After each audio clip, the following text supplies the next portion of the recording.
नमस्कार। हम हिंदी व्याकरण में संधि सीख रहे हैं और संधि में स्वर संधि के 5 प्रकार सीख चुके हैं। आज हम सीखेंगे व्यंजन संधि। स्वर संधि में हमने सीखा था कि जिन दो वर्णों का मेल होता है संधि में, वो दोनों वर्ण कैसे होते थे? स्वर वर्ण होते थे। परंतु व्यंजन संधि में ऐसा नहीं है।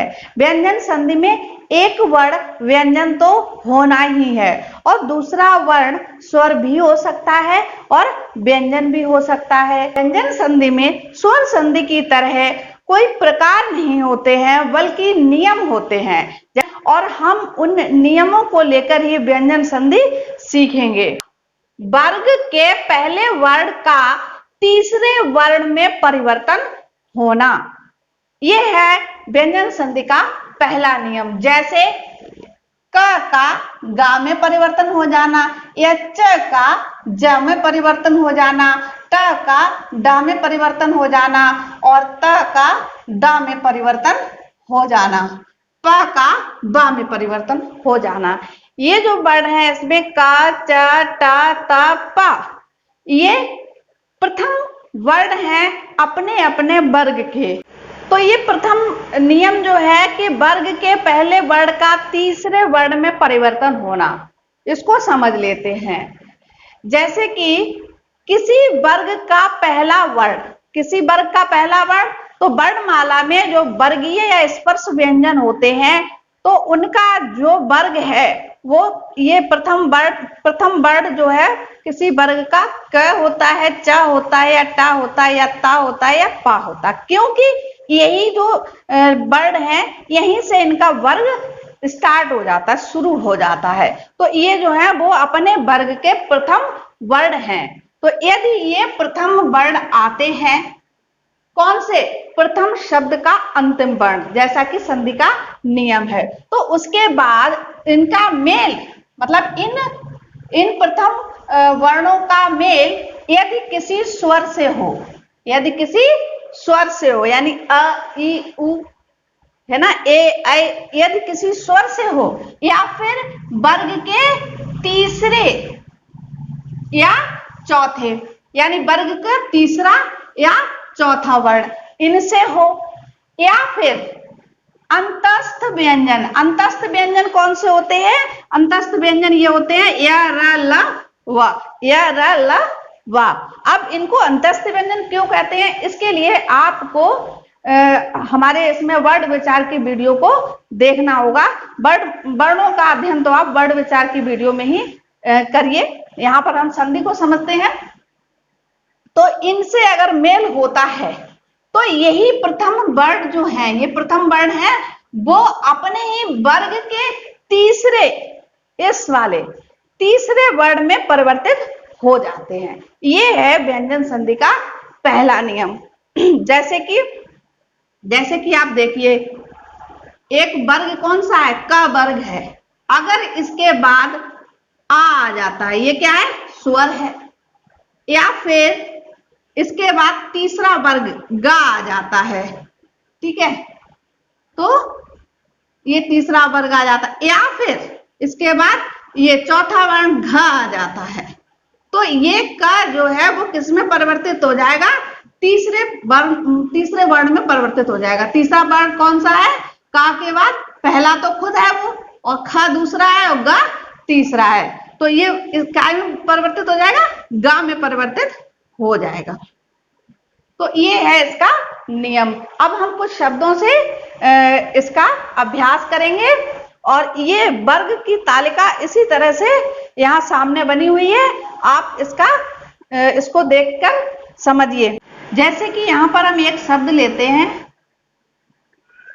दिक, धन, गज। तो इस प्रथम शब्द में अंतिम वर्ण जो है वो क्या है? क। और इसका मेल किससे हो रहा है?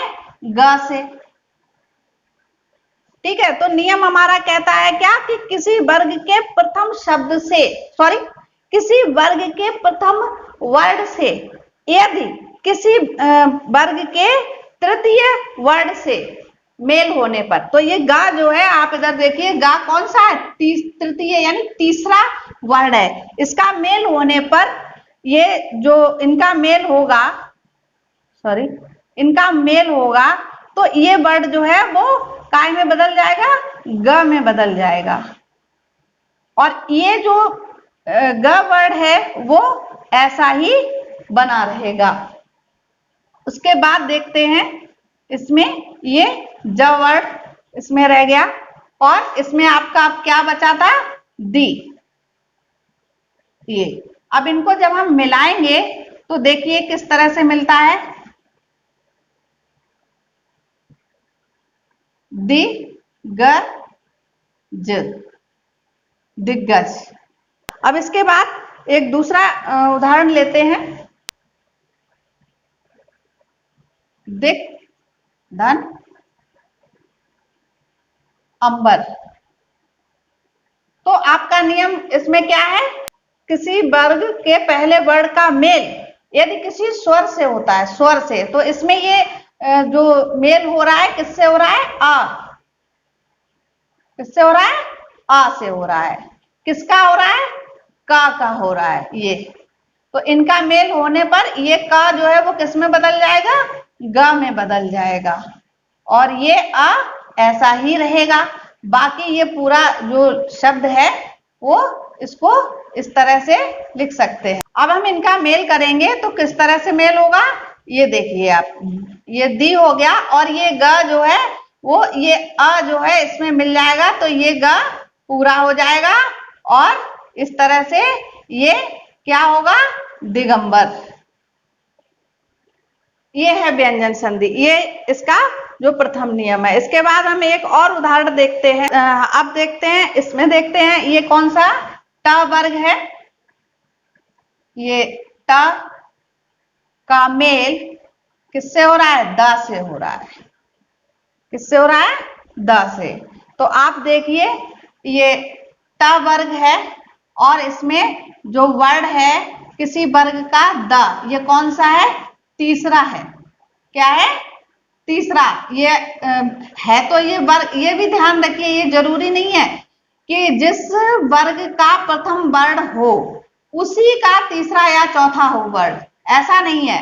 वर्ग कोई भी हो सकता है, बस वर्ण देखना है कि वर्ण तीसरा है या चौथा है। तो ये ट जो है, ट के बाद इधर देखिए, ट के बाद ये जो दा आया है वो दा जो है वो किसका है? इस वर्ग का है, ता वर्ग का है, न कि टा वर्ग का। लेकिन ये वर्ण है कौन सा? ये तीसरा है। ये किसी वर्ग का ये तीसरा वर्ण है।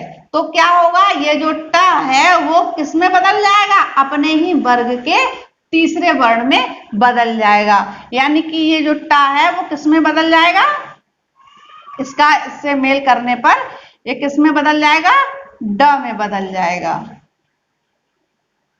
और इस तरह से ये द ऐसे ही रहेगा और अब शेष जो शब्द है वो ये रहेगा। और यहां पर ये क्या बचा है? इसमें ये टा तो इधर निकल गया, अब क्या बच गया? श। अब इनका मेल करेंगे हम तो किस तरह से होगा? श, ड, द, र, शन, षड दर्शन। इसका कुछ और भी उदाहरण देखते हैं। उत, धन, योग। इसमें से ये ता वर्ण लिया और ये या। अब ये ता व्यंजन का जब इससे या से मेल हो रहा है तो या क्या है? आप अपने इस नियम को एक बार फिर से देखिए कि वर्ग का तीसरा चौथा वर्ण हो या फिर क्या हो? अंतस्थ व्यंजन।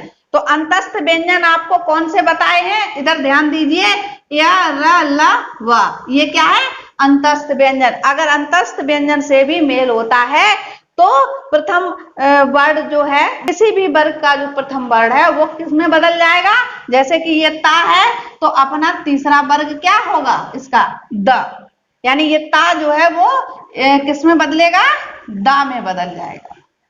इस तरह से। और ये या जो है वो ऐसा ही रहेगा। इसके बाद या हम इसको इस तरह से पूरा लिख सकते हैं, यहाँ पर योग ऐसे। और इसमें अवशेष क्या बचा अब हमारा, त निकल गया, उ बचा। इसको जोड़ेंगे तो किस तरह से जुड़ेगा, उद योग। तो ये है इसका व्यंजन संधि का प्रथम नियम। तो आज के लिए इस व्यंजन संधि में हमारा ये जो प्रथम नियम है, आप इसको ही अच्छे से अभ्यास कीजिए। आप अपनी किसी भी हिंदी व्याकरण की बुक से व्यंजन संधि के प्रथम नियम के शब्द निकालकर उनका अभ्यास कर सकते हैं। इस नियम में आपका इस वर्ग को समझना बहुत आवश्यक है।